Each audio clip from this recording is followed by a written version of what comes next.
I like that was my mark. That was your mark. Mark. Can we all just appreciate really quickly that I look tanner than Chloe? And it might be because I got slightly burnt from walking 45 minutes in the sun today without my parasol. Oh, that's definitely what it is. I wore sunscreen. Like, I lathered it on. It was like maybe an inch thick. And I looked like Casper the Friendly Ghost when I left the apartment. But I'm pretty sure I sweated it all off. I'm also wearing my paler foundation. Shh. It matches your titties. Also, this color, well, very pretty on me. Chloe, does make me look more pale. Stop it. Stop excusing it. Just agree that I am tanner than you. You are more tan than me today. It's amazing. It never happens. I look like vampire Chloe. Talking about myths. Yes. The fact that I am tanner than Chloe is a myth. It's a myth, and I'm gonna fake news it. I'm gonna fake news it out the Indian because that's what people want. Arm compare.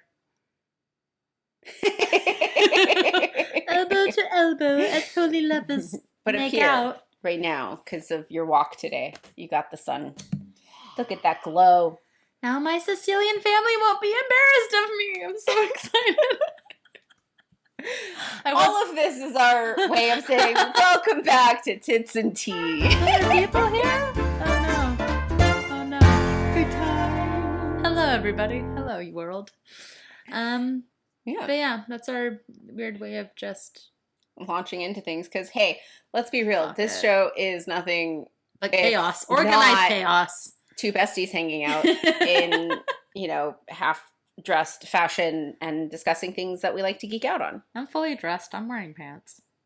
I mean, I have tiny shorts on. That counts. If your coochie's not out, you're dressed. If your nipples are not exposed, you're dressed. These are American rules, and everyone else can just fucking fight me.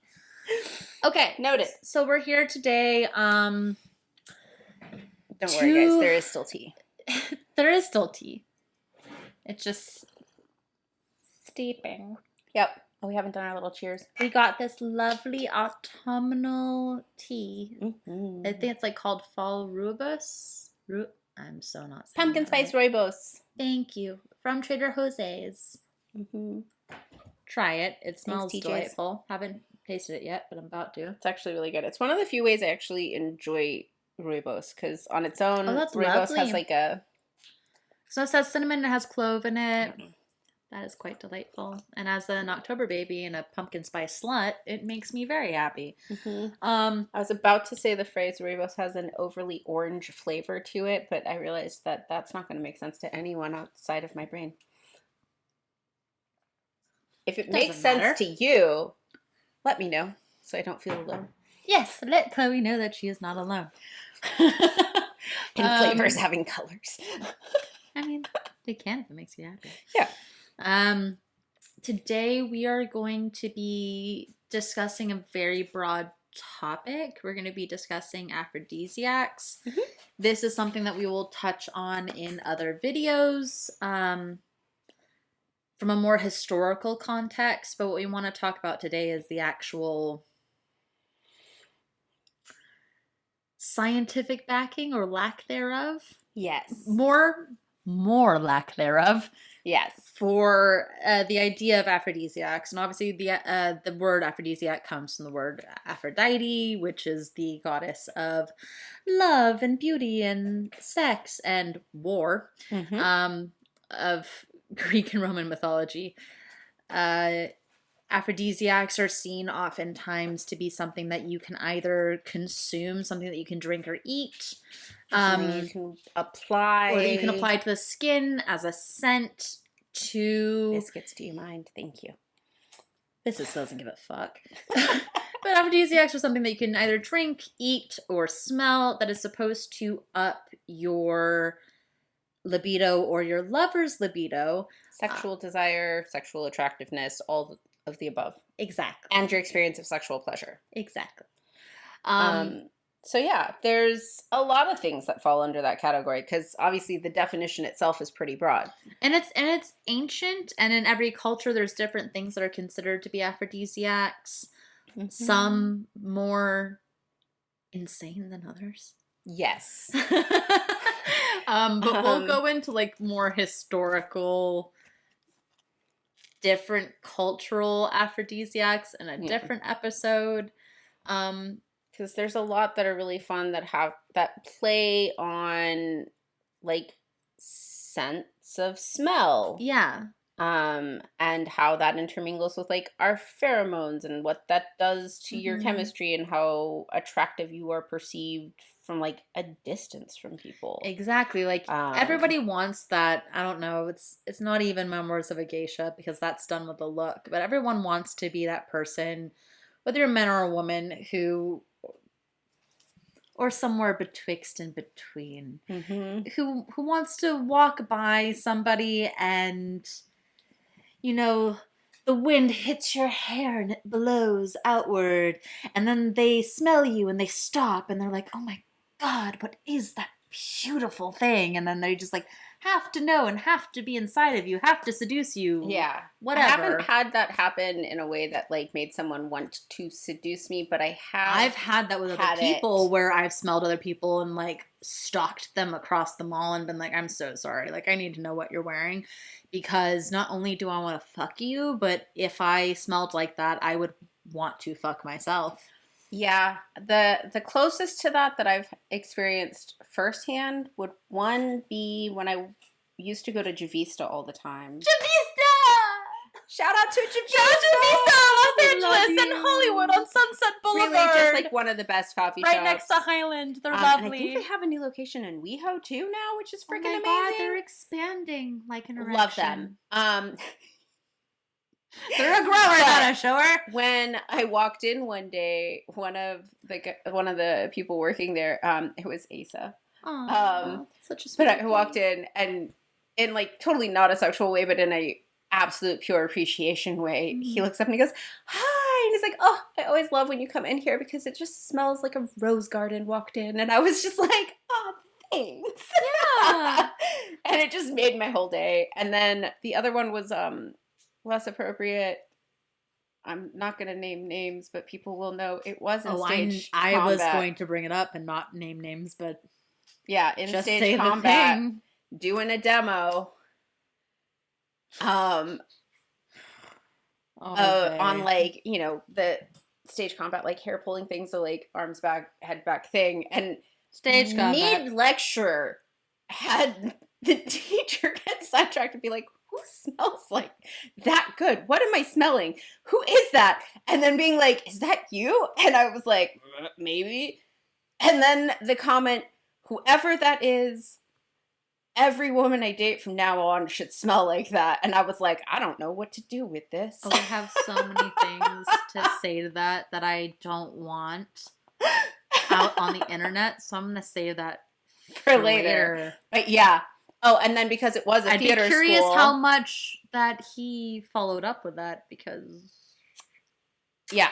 Well, no comment? Then, because it was a theater school... A little slats. Every single one of my classmates came up and sniffed me. Because, of course. For the character. Yeah. And then they were all like, oh, no, you do smell amazing. Because you do smell amazing. And it was great. And it was my own personal perfume blend, so I felt particularly powerful that day. Yeah. I mean, I think that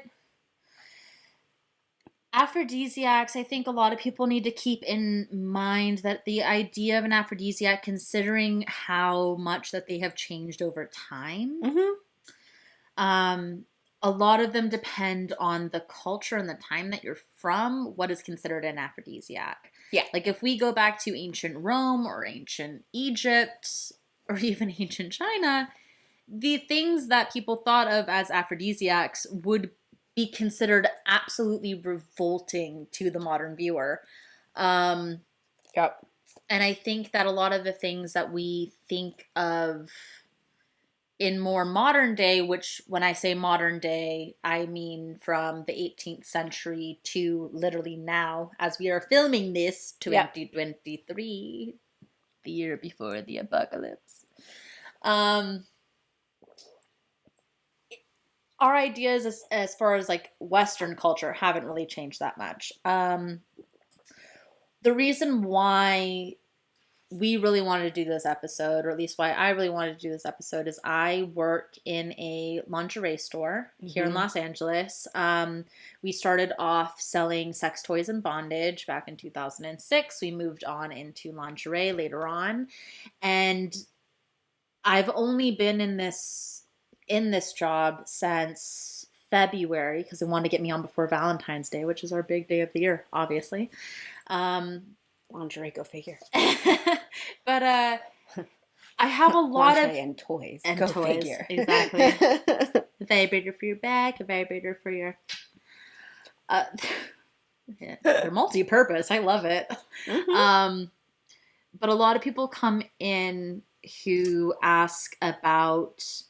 There's multiple things on the market. I'm not going to name a lot of them by name. A lot of them are different chocolate bars, teas, and even something that I heard from one of my coworkers that sold at Hustler called Horny Honey, that are even like those fucking pills that you see at 7-Eleven that are supposed to, like, one of them's called like rhino something or rhinoceros something. Anyways, there's these things that people want to take. Like, I think that a lot of people, for the most part, which I think is a symptom of, it's just what our culture is. We don't really want to put work into anything. We just want like a little magical pill that's going to give you an immediate reaction, something that you're going to feed to your lover that's going to make them want to jump your bones. Yeah.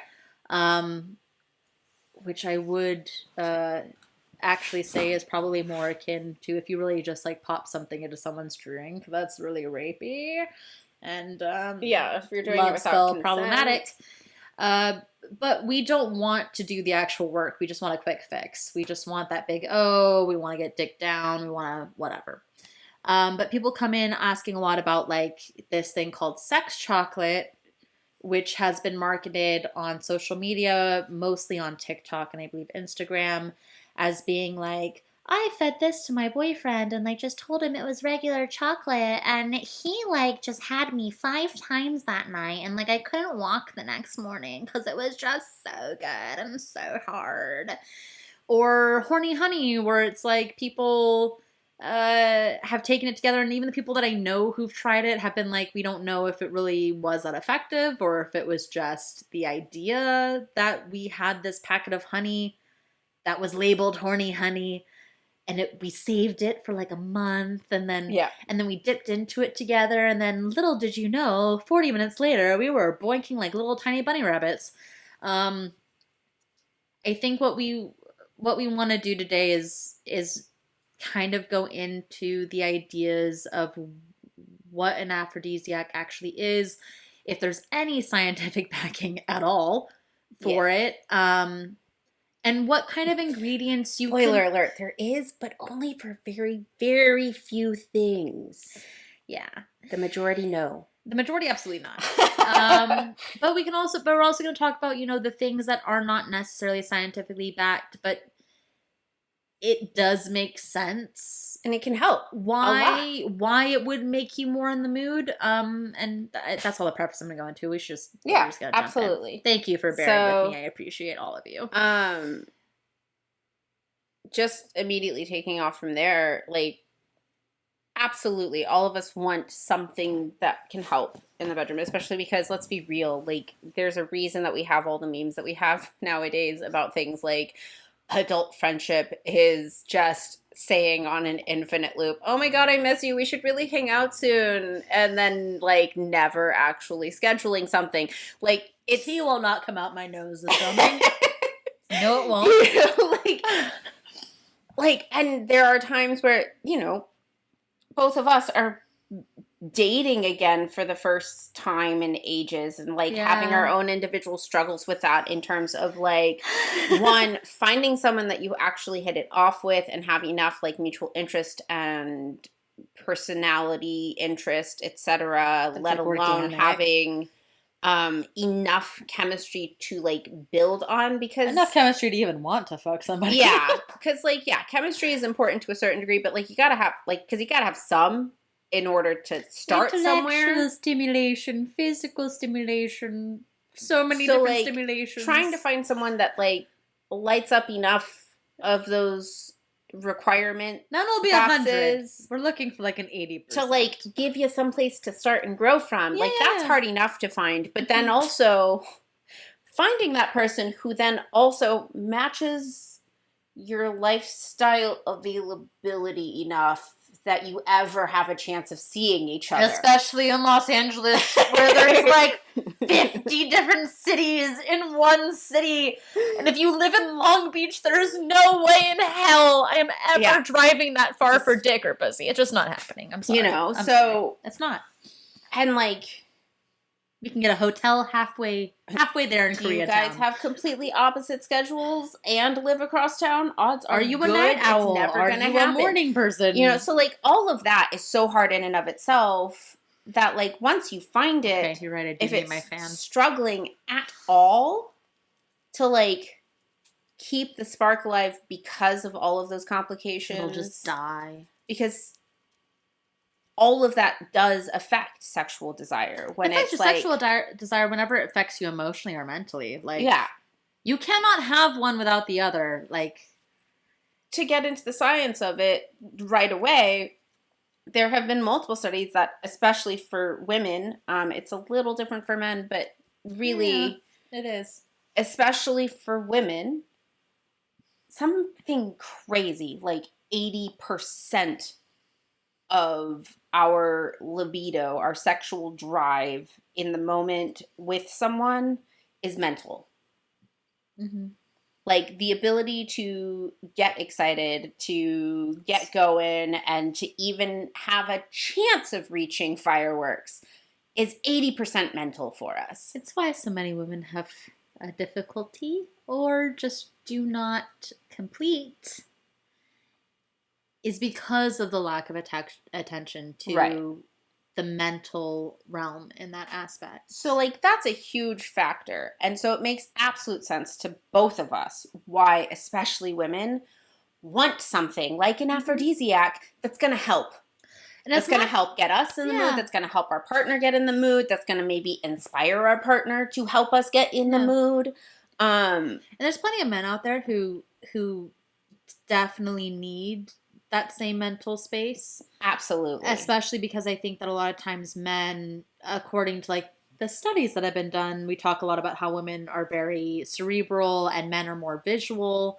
But in my experience, a lot of the men that I've come across who've had difficulties with their libido, unless it was due to drugs or alcohol, has been to the fact that they're completely negating their emotional and mental life. And so as much as they see something that they like and they want to pursue it, they are not in a mental or emotional state to take care of themselves, much less expend any of that energy in a physical, sexual sense towards their partner.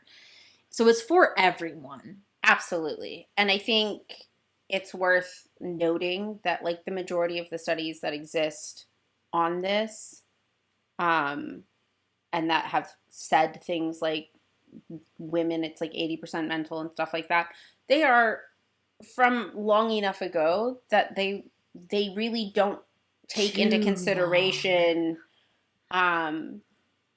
people who are non-binary, people who are trans, people who are of diverse cultural or ethnic backgrounds. And also the fact that our modern day and age, we work so much for so long and usually in a very confined environment. Yeah. That the last thing you want to do when you come home from like a long day at work is like have to work. I have trouble masturbating nowadays because I'm so fucking exhausted from the corporate grind. Yeah. I can't imagine coming home to a partner and being like trying to maintain an active sex life. It's just... Yeah. No. So with all of that said, the desire for aphrodisiacs and the purpose of them to help with maintaining that desire, sparking that desire. It makes so much sense. Makes 100% sense. The desire for them has always been around, and also it's increased.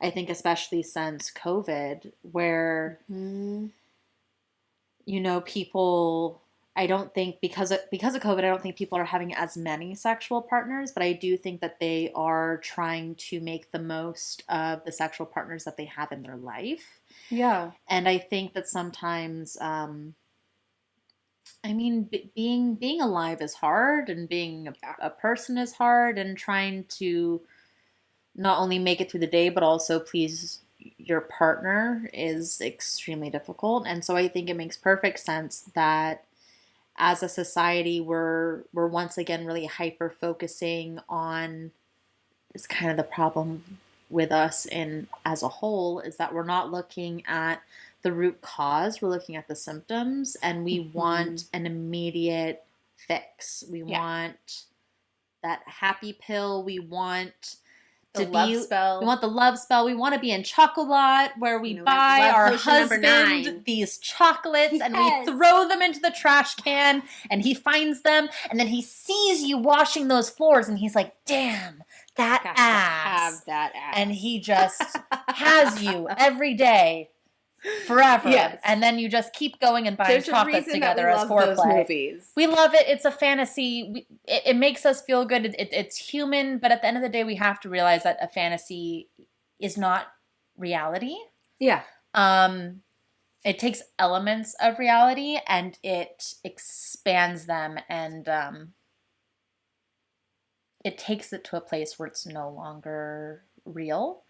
And I think people need to think about that. So it really boils down to 3 different components. You're looking for ingredients that stimulate the blood flow in the body. Obviously, when men become sexually aroused, blood flows to the penis, causes the erection, but also a lot of people don't realize that when women become sexually aroused, the blood flows to your labia minora, your labia majora, and your clitoris, causing that flushed and more swollen look, which does take a little bit extra time than it does for a male erection usually. Yeah, it does require more time to which is why women usually need a little bit more foreplay than others.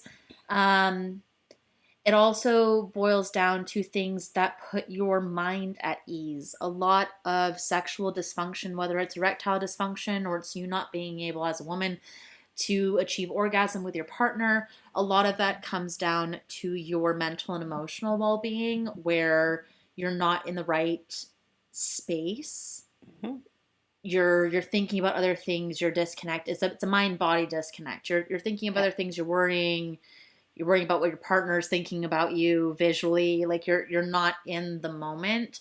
So a lot of the ingredients that are in these items are very common happy making hormone kind of things, where they taste good, they make you feel good in the moment. Yeah. There's a reason that chocolate is so often an aphrodisiac. Even though there's no scientific backing, but you know what? You put a piece of fucking chocolate in my mouth and the way chocolate can make you feel like you're in love. That's, I think, the main kind of thing. If anything, I'm convinced it is my one true love. But the other one, and where we start going into what actually has scientific studies backing it and the efficacy, is things that also help with maintaining good hormone balance in the body. And the 3 main ones that are definitely scientifically backed that I've seen in a few different resources at this point are going to be ginseng, specifically Korean red ginseng. Yeah. Maca root, and fenugreek, which each have a bunch of other health benefits, ultimately, which is probably why they also work, ultimately. Help balance your hormones. Fenugreek is really popular with pregnant women to like produce milk. Which, considering so much of, human reproductive health, which is our sexual health,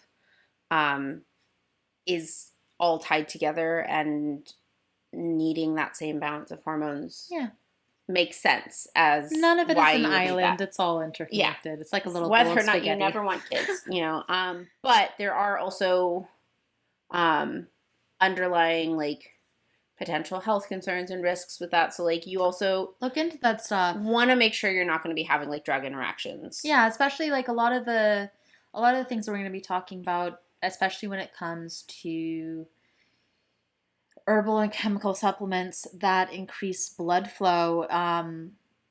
A lot of them drop your blood pressure. So if you're on any kind of blood pressure medication, if you already struggle with low blood pressure, you should really be looking into those things. Exactly. I think a lot of people, and this just goes for everything, not just aphrodisiacs, a lot of people look at this and like, oh, well, they're selling it, so like it must be safe. But at the end of the day, you really do need to be knowing your own body and what you personally need.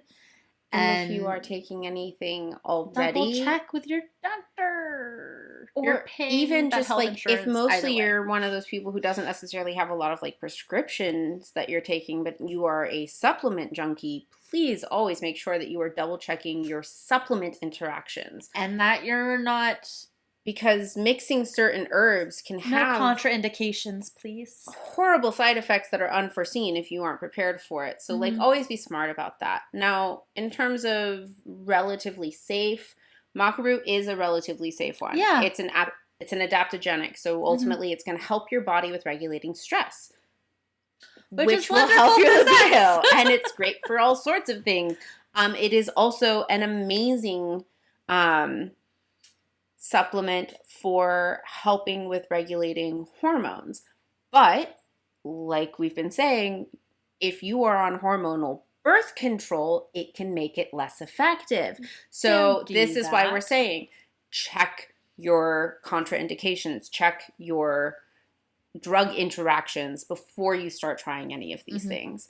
Ginseng, great for mental alertness and focus and clarity, but also has been proven in a small study, but a study nonetheless, and I believe it was 2002, and I will find the link and I'll put it in the description, but in a study of men who had erectile dysfunction, 60% of them, when given 900 milligrams of Korean red ginseng 3 times a day over a period of time, had improvement in their erection function. So, that one actually very well proven. The other one that is proven in that it is a regulated drug you can get a prescription for is the little blue pill. Oh, what? Niagara? Viagra? You know, and I remember reading at some point, and I don't have a specific source for this because I haven't looked it up. Like, I know at some point there was talk about them making like a little blue pill for women. All I know about that is Samantha Jones taking in Sex in the City and her having a really good time, but I have never fact checked that myself. Yeah. I have always wanted to. So, but there's not as much, general like cultural or societal awareness. There you are, loose hair. But then again, at the end of the day, a Viagra pill, it helps you get an erection and keep it up. From the people who I know who are penis owners who have taken Viagra, it doesn't keep you harder for longer. It helps you get it up. You keep it up. But if you reach climax, if you have an orgasm, if you ejaculate, it goes down immediately. Like you're done. And if it doesn't, you're having a bad side effect, and you should go to the hospital. So there are these few scientifically proven aphrodisiacs that can help. And when we say scientifically proven, there is very minimal scientific evidence, but at least there's some. Versus centuries of mythos. Now, there are also, on the flip side, tons and tons of anecdotally effective aphrodisiacs. Yes. And some of them that are a little bit more far-fetched we'll go into another episode, but some of them have actual, like oysters is a huge one because it has zinc in it, which is amazing for stamina and also just like feeling a little bit more zen. That one's something that's not very scientifically backed, but also, considering the chemical components of it makes sense. Also, like natural like vasodilators, so things that Mhm. help with circulation and increasing it. Things like spicy foods or cinnamon, certain spices. They help your blood Um, flow, aka the blood flowing to your the main thing genitals. that we both have discussed a lot in prepping for this episode that we find is the unifying theme, especially when you're talking like foods that are aphrodisiacs, Mhm. is that ultimately it kind of forces a foreplay in a Yes. society that has otherwise, especially nowadays, through the powerhouse machine that is our media. And the porn industry. Um, there's been so much put into the cultural zeitgeist about like foreplay being stupid or foreplay not being because Which of like is writers and so whatever. fucking ridiculous. Also, the reason why there's no foreplay in TV and movies is because there's not a fucking enough time. How are you going to put Yeah. 15 to 20 minutes Yeah. at least worth of foreplay in an hour and a half long movie? You're not. It's like a fucking episode of Bridgerton where they come in 5 seconds. That doesn't fucking happen. She's feeling strongly about this. She's I leaning do. into the mic, And I guys. think of one scene in particular where I'm like, this scene's getting really good. And the next thing you know, he's already come. And you're like, Yep. oh, on to the next one, So- I guess. What often gets missed, though, is foreplay is not just the physical foreplay that I think a lot of people It think is of. It's not mental just and like the emotional. making out. It's not just the like little touches or whatever, but those are magic. They can do so much. It starts hours before. It starts with intention. It starts Yeah. with deciding to do a thing together. And a lot of those foods, one, yes, they look like genitalia. Things like figs. A Things lot of them like look like oysters. genitalia. Things like Cherries. asparagus, eating a banana. Like, Oh my you know, god, don't you deep throat that banana. It's too phallic. things You're gonna like choke. that. The other part of it though is the act of eating them with your partner, the sensuality of that Mhm. experience. Taking the time, especially like for things like oysters, especially nowadays, a lot of times when you're eating that, you've gone to a restaurant, you've dressed up because it tends to be nicer places that are selling them. It's Mhm. going to be lower lighting because it's usually dinner time because you're trying to get yourself in the mood for the evening. You've created a scene and you are playing it out. There's usually wine involved. And so there's a series of choices that have been made that ultimately are what actually makes that device work. Mhm. And all of that, much like the rest of this, is easily ties back to some of the things that we started talking about all the way back in like episode 1 with like Sex Ed 101. It's like you got to take care of the body and you got to take care of communication Mhm. and intention with your partners to really like No, to get the full experience out of Yeah. it. I mean, I know for myself, and I'm sure you have, and I think probably some of you out there, like, can you think of a time when you went on a date with a partner, whether it was somebody you were just starting to go out with, or it was a long-term partner, where you kind of want to get lucky, like even if you guys haven't discussed it beforehand, Yeah. it's you guys slurping down those oysters together. It's you taking a bite of chocolate and feeding the other half to your partner. It's you guys looking over across a table into each other's eyes and just seeing the anticipation and the arousement growing. Yeah. Taking a bite of food that is so delicious that you involuntarily have to be like, "Ugh," Yeah, you know, and like those moments, orgasms. like it's so all of those much things. more than I think a lot of people ever really think about. Yeah. And I think that when things really start to not necessarily fail, but start to hit, a wall and start to struggle is when people start to view that sexual interaction with your partner as a job or a chore, or it's something like, Or I as just a want to default. pop. Yeah, like I want to pop this pill, get an erection, pop one out so my partner's happy. But that just sounds like clocking in for a shift, which sounds like hell to me. Yeah. Or even, and I think this is where it can become a struggle in a lot of relationships where it gets taken for granted. where there is no consideration. There is no attempt to connect more on like the mental or emotional level. It's just assumed, it makes it like, really fulfilling. Oh, well, we've already established that, and like we know we're both interested, so we can just skip all of that and just, maybe I haven't seen you in like a week, or maybe I've seen you like every day casually as we're each like leaving for work and coming home or whatever, but we haven't really like had actual quality time with each other. We haven't done the eye to eye quality time thing, and yet we still expect to be able to like finally have some alone time and just be like, hey, cool, wham, bam, thank you, man, get naked, I want to do this. And like that's gonna be enough, because sure, sometimes if both of you are just those types of people who just always have crazy high sex drive all the time, and it doesn't really matter with whom or when or whatever, because sometimes that is a thing and there's nothing wrong with that. Like, unless that's the case for both of you, the truth is, for the vast majority of people, that's just not enough, ultimately. No. And I will say, for the people who do have extremely high sex drives, me, I've seen it in so many different things. I'm going to paraphrase the shit out of this, because I don't know where it comes from, but it's like, God, there's a movie where it's all like, when, I'm going to use sushi as the thing, just like, you have sushi and then you're hungry an hour later.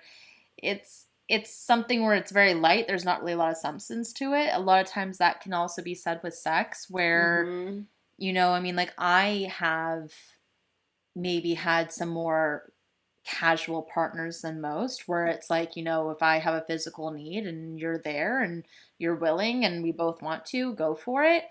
And it technically scratches that itch and you feel good for like a little bit, but you don't, it's different than being with like a partner that you actually really, it's a whole experience, and I don't even know how to properly explaining it, but for those of you out there who've had it, where you have that experience, and that can get you by. It's like having like a steak dinner, and you can just go for weeks at that point, just like living off of that high. Yeah. And I think it's tempting, to sometimes assume that like that means that there was like a deep emotional connection, but it doesn't have to be. Like, we recently were talking about like, our individual experiences with like sometimes it just comes various down to like one night stand type situations. And how so many of them are unfulfilling. It's like, technically you got yours, but like, you're pretty as fuck. Not always good. But how every now and then, like, we've both been lucky enough to have a few of those turn out to actually be great experiences, genuinely delightful experiences, because the person that it was with was like 100% present, really on board, really focused on our pleasure as much as we were focused on their pleasure. It's an exchange. And so, yeah, it was an actual like mutual exchange of energies and desire and needs met. And then a mutually respectful parting of ways the next day or late that evening or whatever. And so because of that, like, keeping in mind that all of these things are factors, that really, arguably, you could say the very best aphrodisiac is good foreplay. Wow. Sorry, I really owned it right there. But it's true. But like, ultimately, that's what it boils down to. One, taking care of your health so that you feel good. And when so you mean feel health, good in your physical, body, emotional, and mental. Yeah. And whole package. Full disclosure, as someone with like an insanity of chronic health issues, I know that that's not always easy. No. And I know the toll that can take. And there will be times where your sex is going to take a dip. No ableist nonsense in this household. No, never. When we say taking care of your health, we mean like, do what you need to accommodate your body's needs. Do what you need to meet your emotional and mental needs. And express those needs with your partner. Yeah.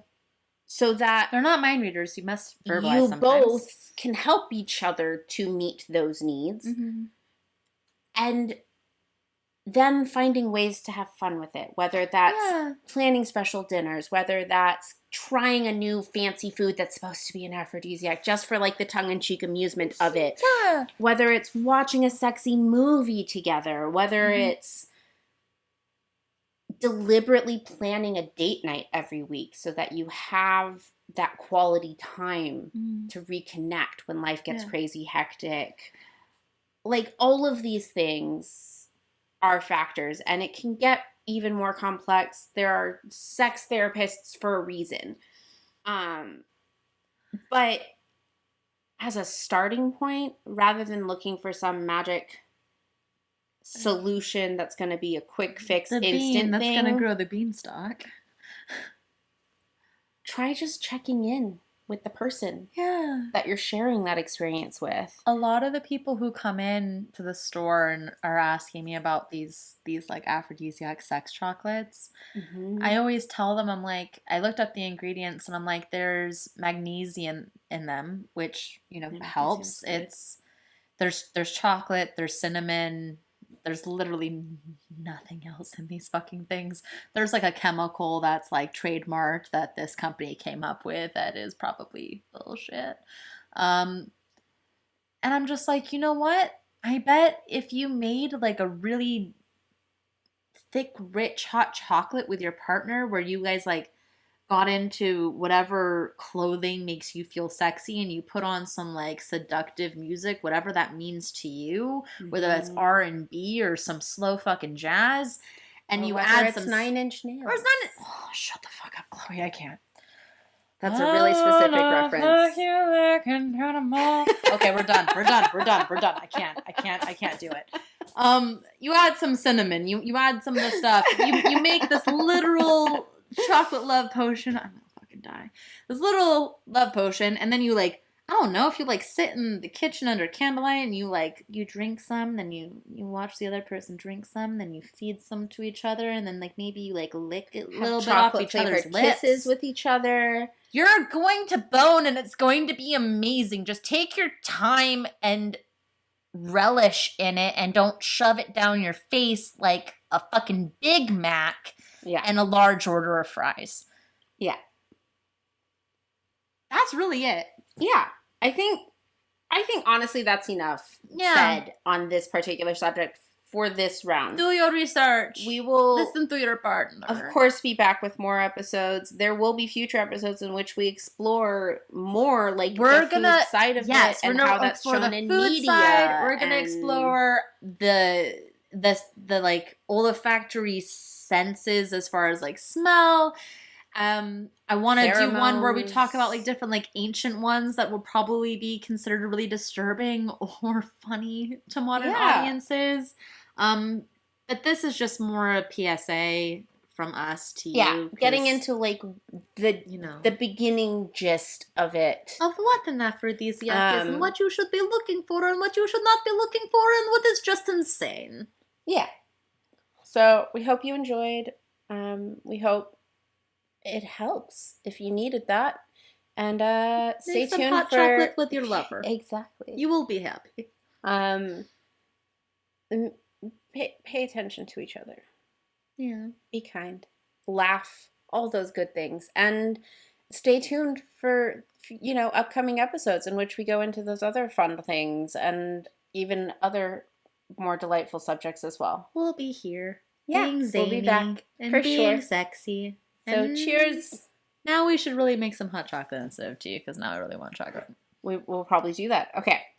Oppa. Cheers. Have a good night, guys. Bye, guys.